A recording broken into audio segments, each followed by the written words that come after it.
Olá, esta aula está relacionada diretamente com a aula anterior, onde falamos de contratos, de maneira bastante genérica, é claro. Contudo, senhores, aqui é um fato muito importante, é um momento muito importante, as infrações do incorporador. Nas primeiras aulas, eu falei muito para os senhores sobre as responsabilidades do incorporador. Tá? Uma das mais importantes questões relativas à incorporação imobiliária são as que dizem respeito às infrações. Como os contratos de incorporação imobiliária são caracterizados pela sua bilateralidade, as sanções e regras aplicam-se a ambas as partes envolvidas no contrato e na execução da obra, não apenas privilegiando a figura do adquirente, mas também preservando o incorporador e ou o construtor, estando claro no corpo da lei os deveres e direitos de ambas as partes. Vejam, senhores, a Lei 4.591 nos diz respeito às infrações relacionadas a incorporações imobiliárias, nos apresentando duas formas. A primeira trata alguns casos como de natureza civil, ou seja, aquelas que acarretam penalidades criminais e, em segundo, caracterizam algumas situações onde o incorporador pode estar cometendo crime ou contravenção penal, passíveis de pena de prisão ou de multa. É muito importante, senhores, prestar atenção nisso. E é ali no contrato, que acabamos de falar, que isso deve estar claro. Pois bem, de natureza civil, aonde pode acontecer um atraso de obra. Mas se ele foi previsto, de certa maneira, e informado de certa maneira, as sanções são um tanto quanto mais leves. Mas também pode se caracterizar penalidades criminais, senhores. Situações onde o incorporador pode ser preso, passíveis de multa, e multa pesada. Então, senhores, tenham o cuidado de observar todas as nuances. É errado entender que a 4.591 de 64 foi criada para privilegiar ou para proteger única e exclusivamente o comprador, o adquirente. Ela veio trazer um certo cuidado para que o adquirente tenha o conhecimento do que ele realmente está comprando. Anteriormente não existia isso, simplesmente se faziam. E aí, senhores, é que vamos diferenciar o joio do trigo.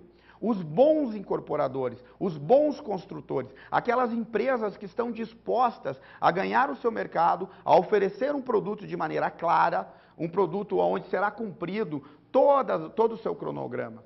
E esse cuidado, obviamente, no executar uma obra, nós estamos sujeitos a uma série de problemas, intempéries, questões de não entrega de material, falta de mão de obra, o empreiteiro que não cumpriu com o seu determinado, aí você vai, a sua determinada função, o seu determinado contrato. Aí o senhor vai chegar e vai dizer para o seu cliente, olha, infelizmente o empreiteiro contratado pelo construtor faltou, teve problemas. Não é assim que funciona. O senhor tem uma responsabilidade muito grande, civil e criminal, sobre tudo aquilo que o senhor está fazendo. Criminal principalmente porque o senhor está trabalhando com uma oferta pública, né? O senhor torna pública a oferta de um determinado produto e o senhor tem que cumprir com aquilo que o senhor está se propondo a fazer. Que é, como falei anteriormente, a intenção única e clara de uma incorporação imobiliária é a venda de um determinado imóvel. Ponto. Seja ele da tipologia que tiver. Contudo, há uma responsabilidade muito grande do incorporador. É bastante interessante perceber que no corpo da lei, a responsabilidade do incorporador parece algo de outro planeta. E simplesmente ao comprador, ao adquirente, a responsabilidade, o seu dever é pagar a sua prestação. Mas, senhores, esse simples dever de cumprir com o pagamento daquilo que for contratado diz respeito a toda a responsabilidade inerente ao incorporador dentro da lei. Porque se você não tiver dinheiro em caixa, como é que você vai executar determinado serviço?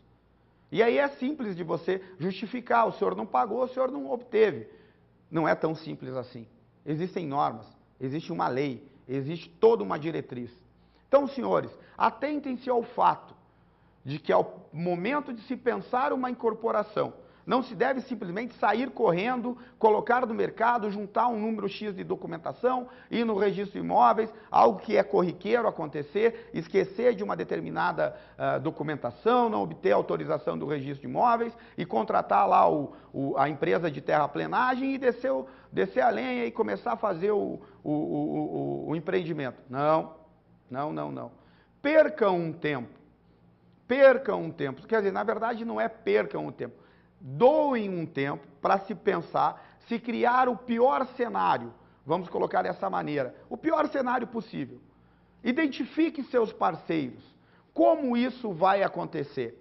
Tenha isso claro, tenha isso documentado. Não inicie nada, não dê início a nada antes de ter a documentação, a não ser que os senhores tenham o capital para cumprir com todo o cronograma financeiro da obra no decorrer do tempo que for necessário para isso acontecer. Contudo, sugiro então que os senhores não percam tempo em tornar isso uma incorporação imobiliária.